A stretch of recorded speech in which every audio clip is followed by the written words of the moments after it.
तो हेलो मेरे प्यारे प्यारे शेर और शेरनियों, आशा होगा कि आप लोग स्वस्थ होंगे, मस्त होंगे, आप लोगों की स्टडी अच्छे से चल रही होगी। तो आज की जो क्लास है ये क्लास 10 वालों के लिए फिजिक्स का जो चैप्टर जो ठीक है बाकी है मानव नेत्र तथा रंग बिरंगा संसार से, ठीक है, जो हमने कहा था हेडिंग डाल करके छोड़ दिया था, उसका नाम है समंजन क्षमता। ठीक है, उस हेडिंग का क्या नाम है? समंजन क्षमता। तो आप हेडिंग क्या लगाएंगे? समंजन क्षमता। ठीक है, समंजन क्षमता।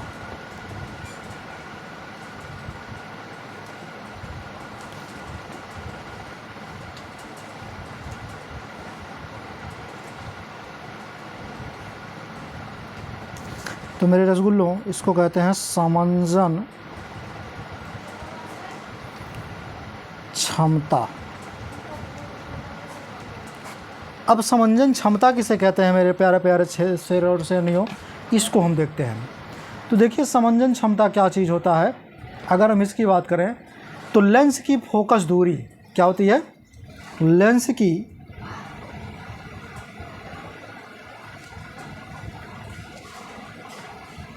फोकस दूरी, लेंस की फोकस दूरी को समायोजित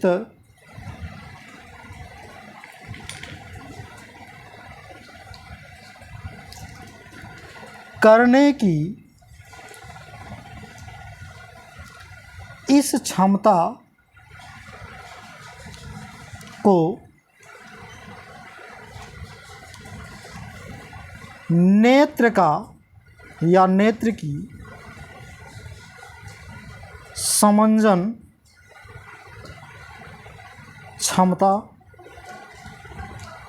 कहते हैं। ठीक, ये आपके सामने इसका परिभाषा यानी कि डिफिनीशन, समंजन क्षमता किसे कहते हैं ये मैंने आपको बताया। ठीक है, तो याद रखिए मेरे रसगुल्लों, समंजन क्षमता की अगर हम बात करें, किसकी बात कर लें? समंजन क्षमता की। तो लेंस की फोकस दूरी को संयोजित करने की इस क्षमता को नेत्र की समंजन क्षमता कहते हैं। इतनी बात मैंने आपको बता दी। चलिए आगे की तरफ टॉपिक को देखते हैं। आगे क्या कह रहा है उसकी बात हम कर लेते हैं। ठीक है, अब हम आपको अगर समझाएं कि समंजन क्षमता क्या होती है तो इसके बारे में आपको फिगर बना करके आपको समझा दूँ।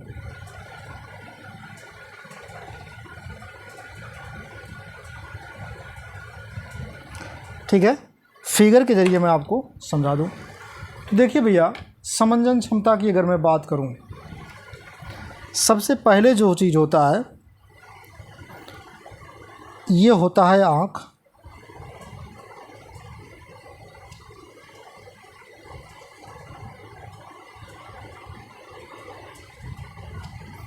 ठीक, इसके बीच में होता है लेंस, जिसको हम यल से प्रेजेंट करते हैं। अब कोई अनंत बिंदु है, अनंत दूर बिंदु है, जिसको इनफाइनाइट से प्रदर्शित करते हैं। अब इससे हम क्या करते हैं? एक रेखा खींच देते हैं और इधर भी एक रेखा खींच देते हैं। तो देखेंगे इसकी जो बिंदु होंगी सब एक इस पे जा कर के मिलेंगी और एक इस पे जा कर के मिलेंगी। ठीक है, इस वाले बिंदु को बोलेंगे रेटिना। क्या बोलेंगे? रेटिना पर प्रतिबिंब। ठीक है, मतलब ये क्या होता है? ये होता है रेटिना, इसको बोलते हैं रेटिना, लेकिन इस पर क्या बन रहा है? प्रतिबिंब बन रहा है। ठीक है, तो समांतर किरणें जो आ रही हैं, ठीक है, मतलब दूर वस्तु से आने वाली समांतर किरण है ये, दूर वस्तु से आने वाली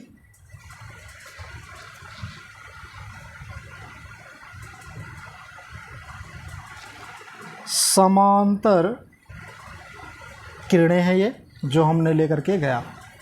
ठीक है, जब इधर से गई तो ये यहाँ पर बनी, इसी को कहते हैं नेत्र की समंजन क्षमता। और एक चीज़ क्या होता है, इसी की बात कर लें तो इसमें दो चीज़ बनेंगे आपके सामने।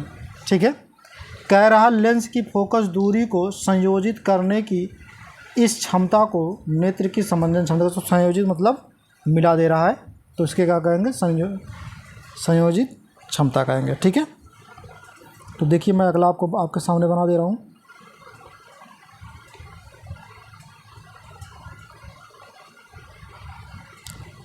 ये भी यल हो गया।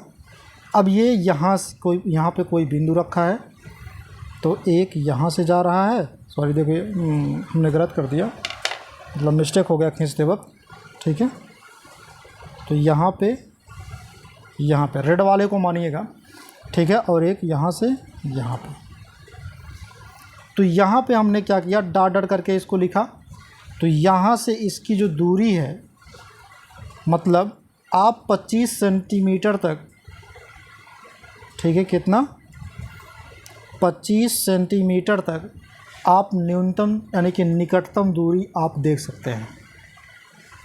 मतलब कोई भी चीज़ यदि पढ़ना हुआ, ठीक है, यदि लिखना हुआ, आप 25 सेंटीमीटर की दूरी तक जो है उसको देख करके लिख सकते हैं और पढ़ सकते हैं। लेकिन उससे नज़दीक अगर लेके आएंगे तो क्या होगा, वो आप पढ़ नहीं पाएंगे, तो आपके सामने धुंधला दिखाई देने लगेगा। ठीक है, इतनी बातें आपको पता चल गई। तो ये रेटिना हो गया आपको, जैसे कि मैंने पहले ही वीडियो में बता दिया, पहले ही मैंने आपको बता दिया। ठीक है, ये प्रतिबिंब हो गया। ठीक, इतनी जानकारी मैंने आपको दे दी। आगे चलते हैं, देखते हैं कि इससे जो है समंजन क्षमता से कई जो है बीमारियां वगैरह होती हैं। जैसे नेत्र का निकट एवं दूर बिंदु क्या होता है, इसको भी हम जान लेते हैं। तो उसके बाद हम जानेंगे बीमारियों के बारे में। तो आइए आप हेडिंग डालेंगे, नेत्र का दूर बिंदु क्या होता है। ठीक है, इसमें डालेंगे नेत्र का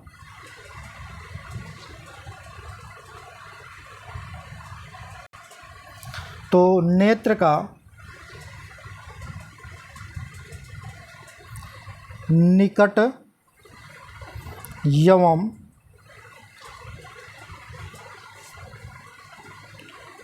दूर बिंदु, ठीक है, इसको बोलेंगे near and for point of ice. ठीक, ये हेडिंग डालेंगे और इसमें लिखेंगे ये क्या चीज़ है, इसको भी हम जान लेते हैं। कह रहा नेत्र का निकट एवं दूर बिंदु क्या होता है। तो वह निकटतम बिंदु, अब लिखेंगे इसमें क्या चीज़, वह निकटतम बिंदु,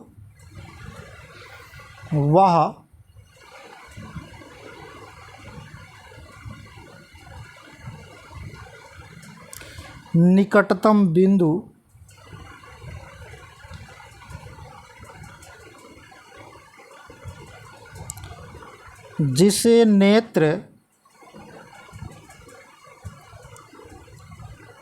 अपनी अधिकतम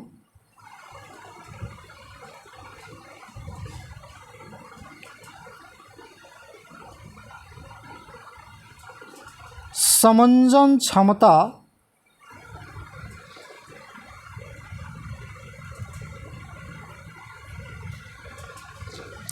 लगाकर स्पष्ट देख सकता है।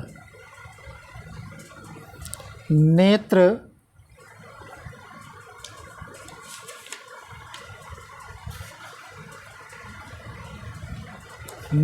का निकट बिंदु, नेत्र का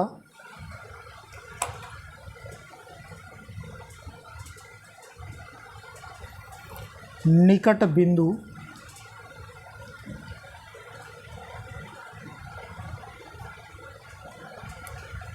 कहलाता है। ठीक, इतनी जानकारी मैंने आपको दे दी। अब क्या करेंगे आप, इस बिंदु से नेत्र की जो दूरी होती है वो स्पष्ट दृष्टि की न्यूनतम दूरी भी कहलाती है। ठीक है, अगर स्वस्थ नेत्र है, तो याद रखिएगा इस पॉइंट को, अगर स्वस्थ नेत्र है यानी कि अच्छा नेत्र है नेत्र के लिए, तो ऐसे नेत्र के लिए यह दूरी 25 सेंटीमीटर होती है। ठीक है, ये क्लियर हो गया।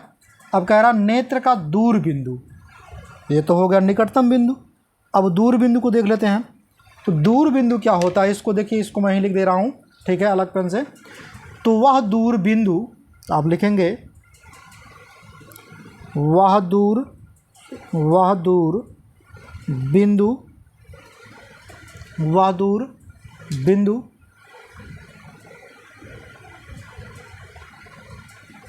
जिसे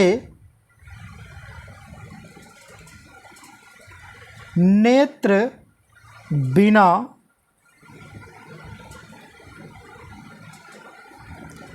समंजन क्षमता लगाए स्पष्ट देख सकता है, स्पष्ट देख सकता है। ठीक है, नेत्र का दूर बिंदु कहलाता है, नेत्र का दूर बिंदु कहलाता है। ठीक है, अगर कोई मनुष्य स्वस्थ है तो 25 सेंटीमीटर से अधिक यानी कि अनंत तक होता है।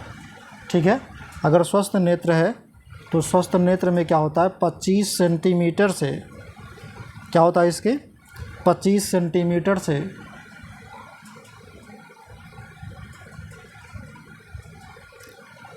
अनंत तक होता है, मतलब ये अनंत तक इसको देख सकता है। ठीक है, इस अगर ऐसा कोई क्या नाम है, दूर बिंदु वाला है तब। ठीक है, इसमें समंजन क्षमता का मतलब होता है कोई अलग से ऐसा चीज़ लगा दे जिससे आप दूर तक कोई वस्तुओं को देख सकें, कोई ऐसा भी चीज़ लगा दे जिससे आप पास की वस्तुओं को देख सकें। ठीक है, तो इसे समंजन क्षमता ये होता है। अब क्या होता है कि दृष्टि दोष तथा उनका संशोधन क्या चीज़ होता है, मतलब इससे क्या क्या रोग होते हैं समंजन क्षमता से। ठीक है, कि दृष्टि दोष क्या क्या चीज़ होती है, सबसे पहले हम ये जानेंगे। ठीक है, तो अगला हेडिंग डालेंगे।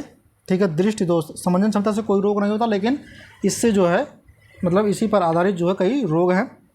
तो आप हेडिंग डालेंगे दृष्टि दोष।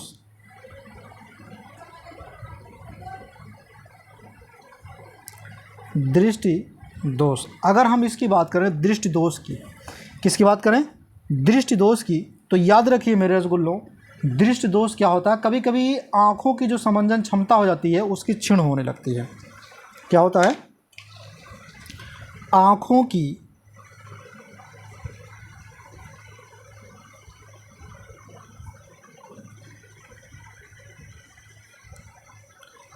समंजन क्षमता क्षीण होने लगती है।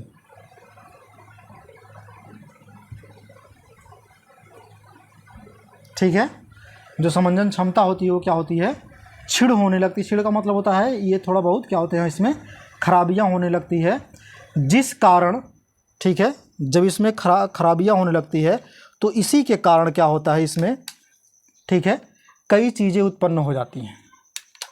इस कारण क्या होता है, इसमें कई चीज़ें जो होती हैं वो उत्पन्न होने लगती हैं। तो मैं पहली बात यहाँ पे क्लियर कर दूँ कि लगती हैं, जैसे मान लीजिए हमने कहा कि जिन कारण वस्तुएं हमें स्पष्ट दिखाई नहीं देते, तो इसकी वजह से क्या होता है, वस्तुएं स्पष्ट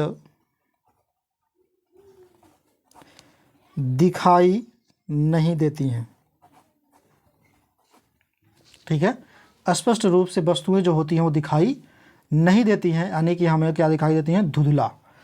तो क्या दिखाई देती हैं, धुंधला। ठीक है, धुंधली दिखाई देने लगती हैं। तो ये होता है तो इसे कहते हैं दृष्टि दोष। तो इसे दृष्टि दोष कहते हैं। ठीक है, मैंने इतनी बातें आपको बता दिया।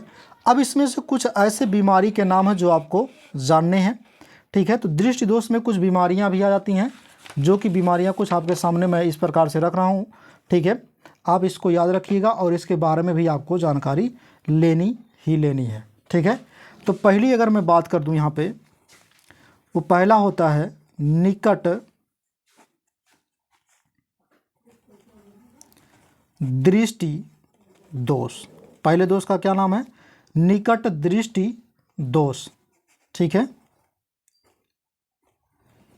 मायोपिया भी बोलते हैं और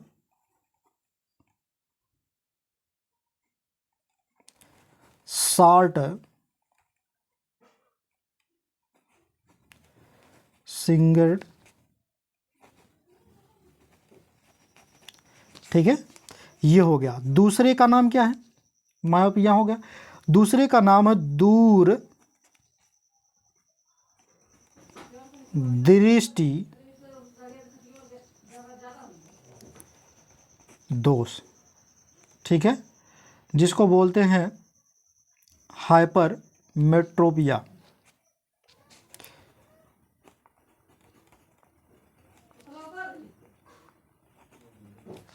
हाइपर मेट्रोपिया। ठीक है, अब यहाँ तीसरे का जो नाम है उसकी बात अगर हम करें तो उसको बोलते हैं अंधबिंदुता। ठीक है, अंधबिंदुता, जिसको बोलते हैं एक हिसाब से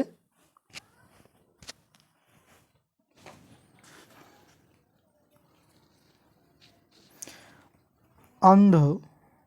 ठीक है, जिसको बोलते हैं अबिंदुता भी बोलते हैं, अंधबिंदुता भी बोलते हैं, बिंदुकता। ठीक है,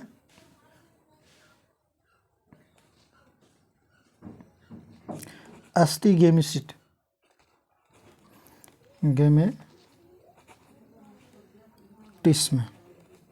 ठीक है, ये हो गया 3।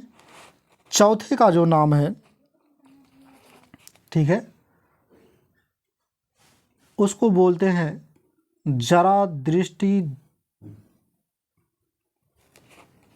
बोलते हैं जरा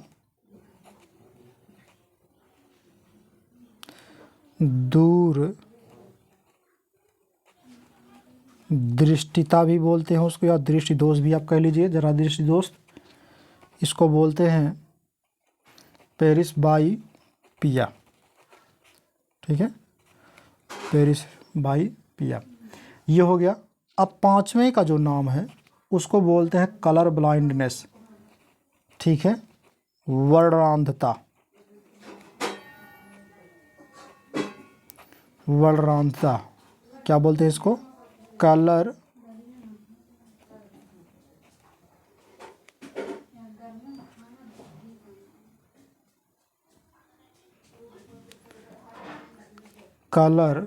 ब्लाइंडनेस। ठीक है, अब चलते हैं एक एक करके सबके बारे में हम जानकारी ले लेते हैं। ठीक है, चलिए सबसे पहले अगर मैं बात करूं यहाँ पे,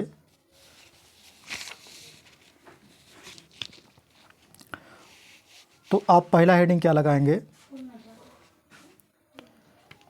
जो कि आपके सामने होगा। ठीक है, वो होगा निकट दृष्टि दोष, मायोपिया जिसको बोलते हैं। निकट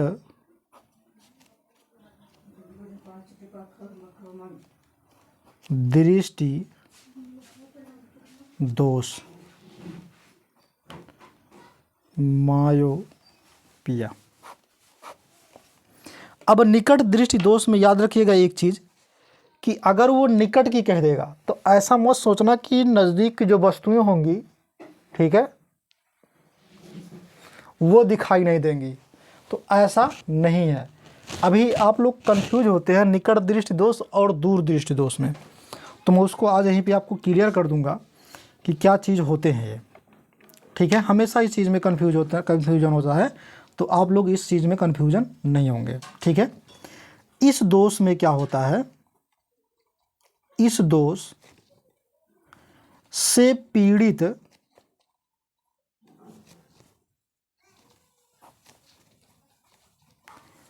जो मनुष्य होता है, मनुष्य को पास की वस्तुएं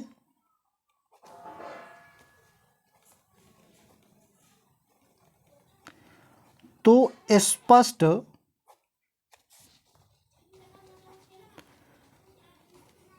दिखाई देती हैं, लेकिन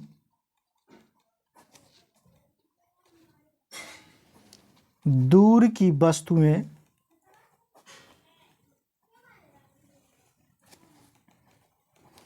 नहीं। समझ में आया? मतलब अगर निकट कह देगा तो याद रखना, निकट दृष्टि दोष में क्या होगा कि जो पास की वस्तुएं होंगी वो स्पष्ट रूप से दिखाई देंगी, मतलब जो नज़दीक की वस्तुएं होंगी वो आपको क्लियर दिखाई तो देंगी, लेकिन जो दूर की वस्तुएं होंगी वो आपको क्लियर दिखाई नहीं देंगी, ठीक है। अब उसके बाद आता है इसका जो है कारण क्या है, मतलब दृष्टि, निकट दृष्टि दोष के कारण क्या हो सकते हैं, इसको हम देखते हैं, ठीक है। तो निकट दृष्टि दोष के हम कारण देख लेते हैं। तो इसमें आप हेडिंग क्या लगाएंगे, निकट दृष्टि दोष के कारण। निकट दृष्टि दोष के, निकट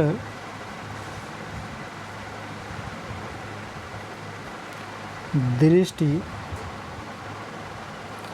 दोष के कारण, ठीक है। रीजंस ऑफ मायोपिया, क्या रीजंस है, क्या किस कारण से ऐसा रोग होता है, इसको हम जान लेते हैं। तो याद रखिए निकट दृष्टि दोष में क्या क्या चीज़ें होती हैं इसमें। तो पहला सबसे बड़ी पॉइंट क्या बनेगा कि ये जो नेत्र लेंस, ठीक है, इसका कारण क्या है, नेत्र लेंस के जो पृष्ठ होते हैं उसकी वक्रता का बढ़ जाना, ठीक है। तो आप लिखेंगे नेत्र लेंस के पृष्ठों की वक्रता का बढ़ जाना, ठीक है, जिससे उसकी फोकस दूरी कम हो जाती है। इसके कारण क्या होता है, बढ़ जाना, जिससे फोकस दूरी कम हो जाती है। फोकस दूरी क्या होती है, कम हो जाती है, ठीक है। तो इसे कहेंगे नेत्र लेंस के पृष्ठों की वक्रता, ठीक है, जिसकी वजह से क्या होता है, निकट दृष्टि दोष हो जाता है। दूसरा पॉइंट क्या है कि नेत्र लेंस व रेटिना के बीच की दूरी का बढ़ जाना। नेत्र लेंस व रेटिना के बीच की दूरी का बढ़ जाना, ठीक है। अर्थात मैं अगर इसको समझाऊं तो प्रतिबिंब जो होता है वो रेटिना पर ना बनकर उससे आगे बन जाता है। अर्थात प्रतिबिंब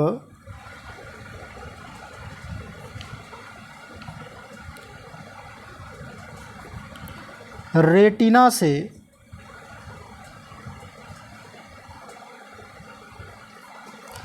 पहले बन जाता है, ठीक। इसके समझाने का मतलब यही था। अभी मैं आपको क्लियर कर दूंगा यहाँ पे फिगर बना करके। मैं जैसे समझाऊँ, कहने का मतलब ये है रेटिना के पहले बन जाता है ना। तो देखिए फिगर के जरिए मैं आपको समझा देता हूँ। ये नेत्र है,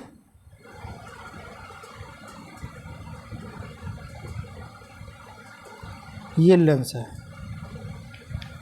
ठीक है। अब क्या होगा, यहाँ से जो किरणें आ गई हैं और यहाँ से भी, ठीक है। तो ये क्या होंगी, यहाँ पर जाएंगी और एक यहाँ पे जाएंगी। यहाँ होता है रेटिना। इस आर को क्या कहते हैं, रेटिना भी कहते हैं। इसको आप लोग बना लीजिएगा, ठीक है, इसको बनाना पड़ेगा। तो रेटिना से पहले प्रतिबिंब, ठीक है, यहाँ पे बनेगा, इसको बोलेंगे पी, प्रतिबिंब, ठीक है। यहाँ पे बन गया, ये लेंस हो गया, ये नेत्र लेंस जिसको बोलते हैं, नेत्र लेंस, ठीक है। ये कौन सा है, तो अनंत पर स्थित वस्तु से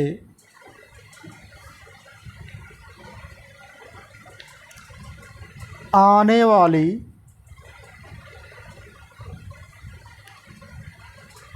समांतर किरणें हैं, ठीक। क्लियर हो गया ना। रेटिना यहाँ, रेटिना के पहले यहाँ पे बन रहा है। क्लियर हो गया। चलिए आगे देखते हैं। अगला है आपका, यहाँ पे अगर मैं बात करूँ तो उसको बोलते हैं, हाँ, इसमें निवारण भी है। तो इसके लिए क्या क्या करना चाहिए इसको भी देख लो। तो निवारण में सबसे पहली बात मैं अगर आपको बताऊँ तो क्या करना चाहिए, तो अवतल लेंस का प्रयोग करना चाहिए। कौन सा, अवतल लेंस का प्रयोग करना चाहिए। ये पूछा जाएगा, याद रखना, पूछा जाएगा कि निकट दृष्टि दोष के लिए हम किस लेंस का प्रयोग करेंगे, तो अवतल लेंस का प्रयोग करेंगे। कौन से, अवतल लेंस का, चश्मे का प्रयोग करेंगे, ठीक है। इसमें चश्मे का प्रयोग करेंगे। क्लियर हो गया। तो इस चीज़ को याद रखिएगा, ठीक है। आ जाते हैं, अगला देखते हैं। आगे जो है आपका दूरदृष्टि दोष। तो दूरदृष्टि दोष क्या होता है इसको देखिए।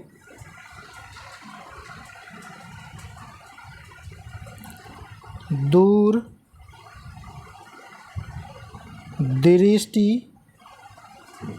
दोष, ठीक है। तो दूरदृष्टि दोष क्या होता है इसको भी देखो। हाइपर मेट्रोपिया। दूरदृष्टि दोष में याद रखिएगा कि इसमें दूर की वस्तुएं जो होंगी वो स्पष्ट दिखाई देंगी, लेकिन नज़दीक की वस्तुएं स्पष्ट नहीं दिखाई देंगी। इस बात को याद रखिएगा, ठीक है। तो इस दोष में क्या होता है, जो मनुष्य होता है, मनुष्य को दूर की वस्तुएं तो स्पष्ट दिखाई देती हैं। तो लिखेंगे, इस दोष में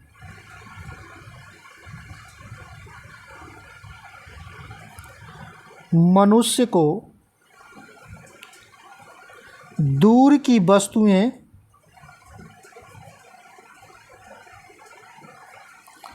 स्पष्ट दिखाई देती हैं, परंतु पास की वस्तुएं नहीं, ठीक है। अच्छा, इसकी न्यूनतम दूरी क्या होती है, मतलब आप अधिकतम कहाँ तक देख सकते हैं। नेत्र का निकटतम बिंदु जो होता है, मतलब न्यूनतम जो बिंदु होता है वो 25 सेंटीमीटर होता है। ये याद रखिएगा, इस चीज़ को हमेशा पूछा जाएगा कि इसका निकटतम बिंदु क्या होता है, तो 25 सेंटीमीटर निकटतम बिंदु होता है। मतलब आप यहाँ तक देख सकते हैं, इसके बाद नहीं देख पाएंगे, ठीक है।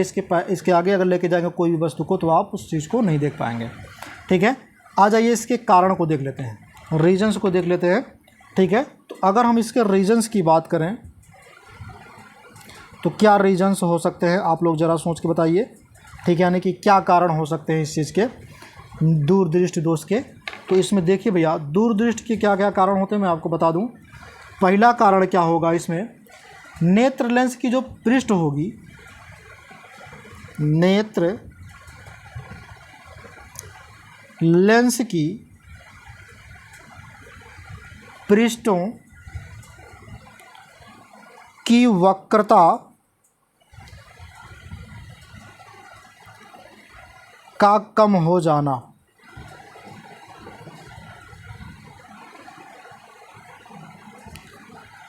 जिससे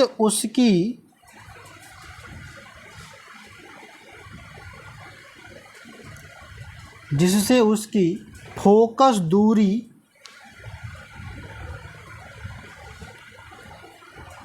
बढ़ जाती है।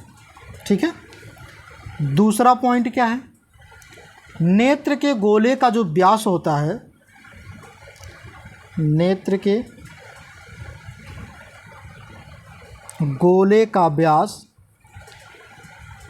नेत्र के गोले का व्यास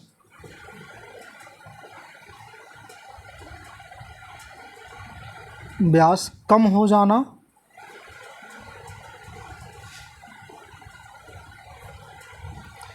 जिससे नेत्र लेंस व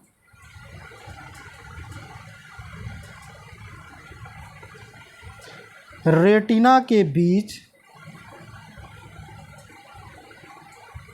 की दूरी कम हो जाती है। सिंपली भाषा में समझाऊं कि प्रतिबिंब जो होगा, अर्थात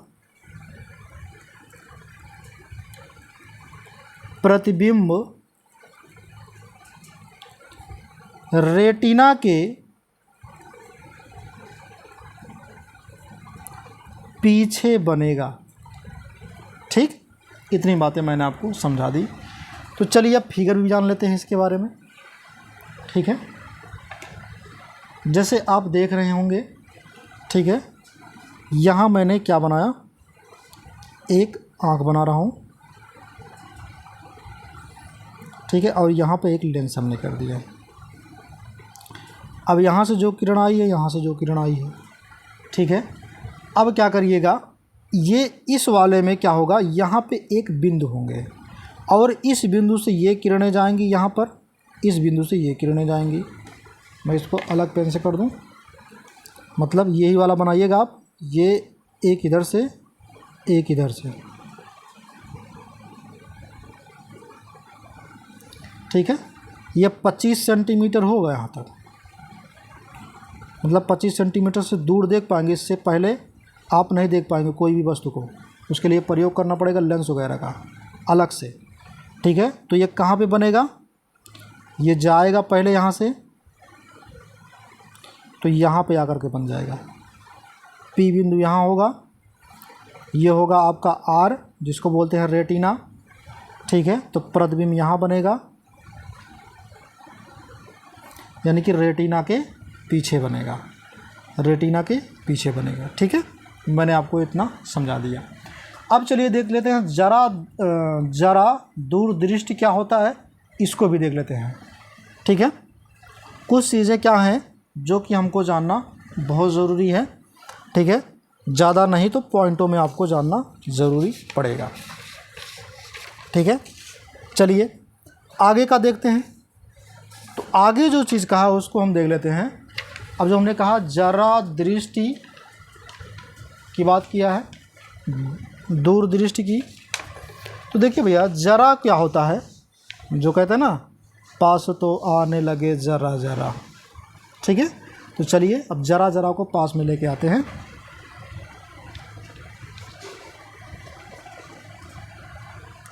तो जरा दूर दृष्टिता,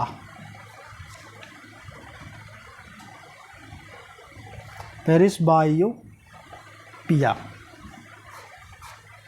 ठीक है, अगर हम इसकी बात करें तो इसके लिए हमको द्विफोकसीय लेंस का प्रयोग करना पड़ता है।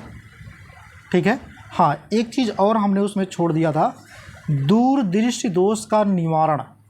तो दूरदृष्टि दोष का निवारण देख लेते हैं हम पहले। ठीक है, नहीं तो गड़बड़ा जाएगा मामला, तो आप लोग कंफ्यूज हो जाएंगे। ठीक है, इससे पहले आप लोग दूरदृष्टि दोष देख लीजिएगा, इसके निवारण क्या होते हैं। कारण तो हमने बता दिया था, निवारण में केवल आप यही इतना लिख लीजिएगा कि इसमें उत्तल लेंस का प्रयोग करते हैं, उत्तल लेंस चश्मे का प्रयोग करते हैं, बस। ठीक है, लिख लीजिएगा, वही उतना बस हो गया। चलिए अब ये हेडिंग डालिएगा और इसमें लिखेंगे क्या चीज़, कि व्यक्ति की जब धीरे धीरे आयु बढ़ने लगती है तो बढ़ने पर, ठीक है, जो मांसपेशियां होती है, तो मांसपेशियों के कमज़ोर हो जाने के कारण, ठीक है, जो मांसपेशियां होती हैं वो धीरे धीरे क्या हो जाती हैं, कमज़ोर होने लगती हैं। जब कमज़ोर होने लगती हैं, जिसके कारण नेत्र की समंजन क्षमता घट जाती है। ठीक है, तो यहाँ पे लिखेंगे मांसपेशियों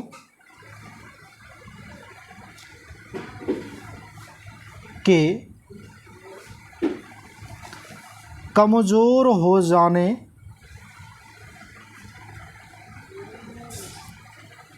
के कारण समंजन क्षमता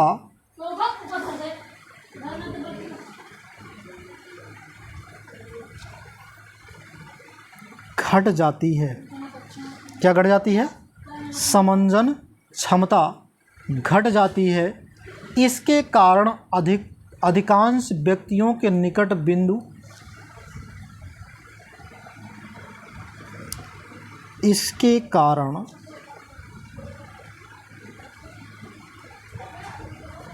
अधिकांश व्यक्तियों के निकट बिंदु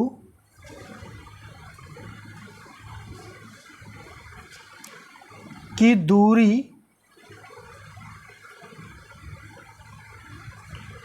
बढ़ जाती है और व्यक्ति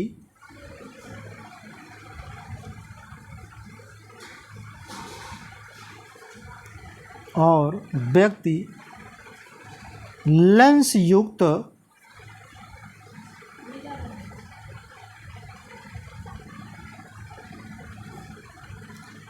चश्मे के बिना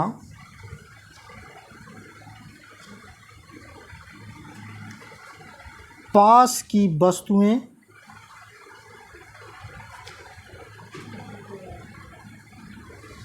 को स्पष्ट नहीं देख पाता है। ठीक है, इतनी बात मैंने आपको बता दी है। तो इसे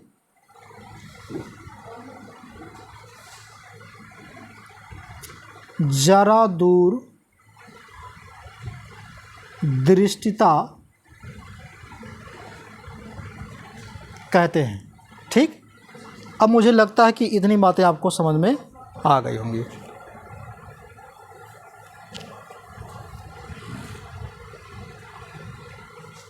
चलिए मैं आपको आगे ले चलता हूँ। हाँ, इसमें कौन सा लेंस प्रयोग करेंगे? तो बाईफोकल लेंस का प्रयोग करेंगे इसके लिए, जिसको बोलते हैं द्वि फोकसीय लेंस। बाईफोकल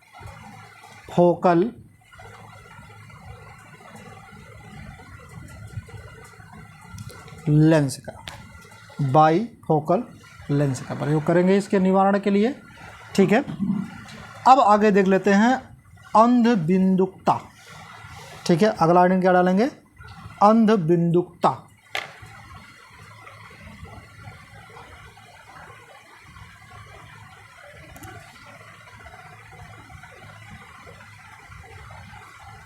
जिसको बोलते हैं अंधबिंदुकता या फिर अबिंदुकता। ठीक है, एस्टिग्मेटिज्म। अगर हम इसकी बात करें तो इसमें क्या चीज़ होता है, इसको ध्यान में रखिएगा। तो मनुष्य जो होता है, नेत्र का वह दोष है जिसमें एक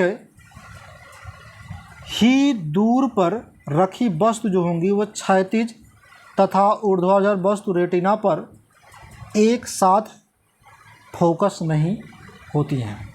मतलब आप लिखेंगे इसमें मानव, यानी जो मनुष्य होता है, तो मानव नेत्र का वह दोष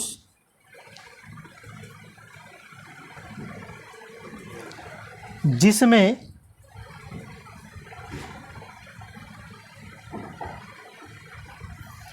एक ही दूरी पर रखी क्षैतिज तथा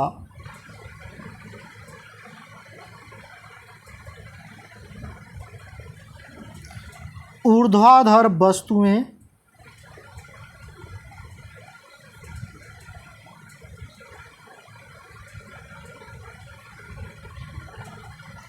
रेटिना पर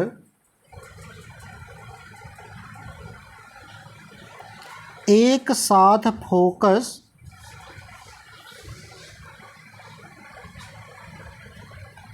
नहीं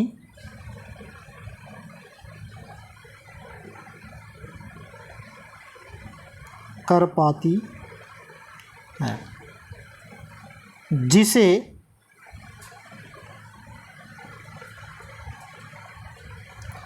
अबिंदुकता कहते हैं। ठीक है, मतलब इसमें जो वस्तुएं होती हैं, ठीक है, क्षैतिज दिशा में यानी कि ऊर्ध्वाधर दिशा में वस्तुएं धुंधली दिखाई देती हैं। तो आप यहाँ पर लिख दीजिएगा इसको भी, क्षैतिज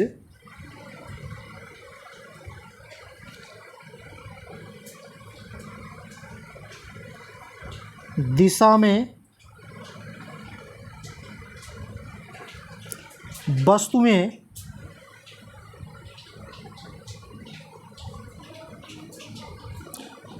धुंधली दिखाई देती हैं। इसके लिए हमको क्या करना चाहिए? बेलनाकार लेंस का प्रयोग करना चाहिए। कौन सा? बेलनाकार लेंस का प्रयोग करना चाहिए। ठीक है, आगे चल जाते हैं, अगला दोष देख लेते हैं। दोष और उसके बाद लास्ट दोष होगा ये, जिसको बोलते हैं कलर ब्लाइंडनेस।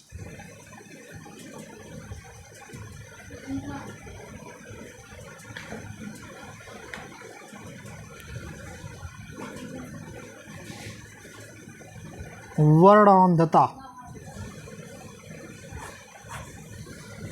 वर्णांधता में क्या होता है? आप लिखेंगे क्या? इस दोष में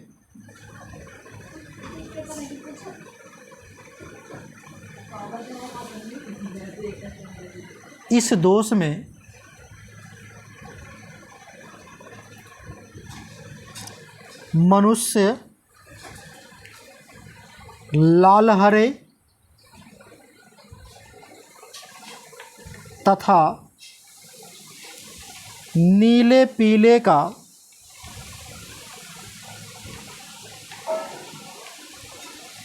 प्रयोग नीले पीले का भेद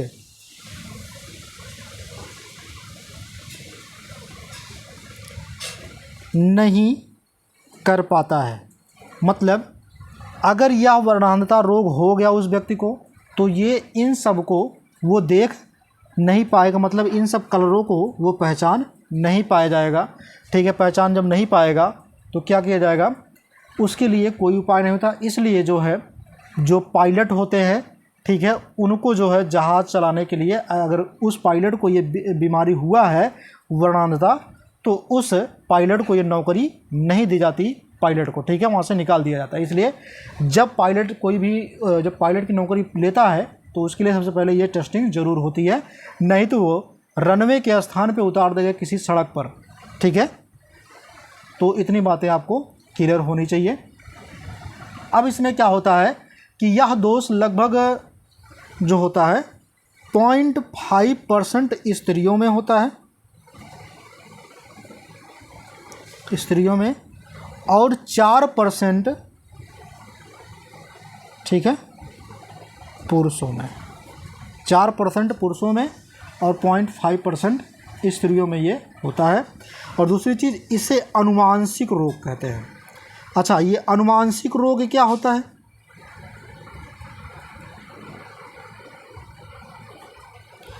जो जन्म से चलता, जो जन्म से आता हो, यानी कि पीढ़ी दर पीढ़ी चलता हो, उसे कहते हैं अनुवांशिक रोग।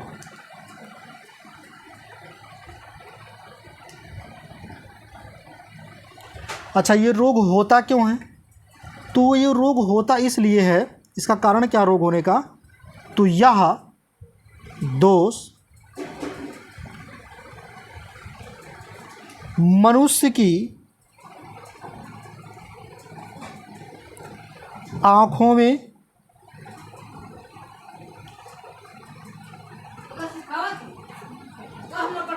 शंक्वाकार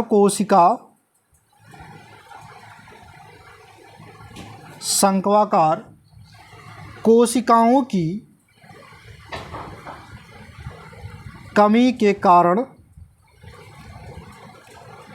होता है। ठीक, समझ में आ गया ना कैसे कैसे होता है, हमने बता दिया इसमें।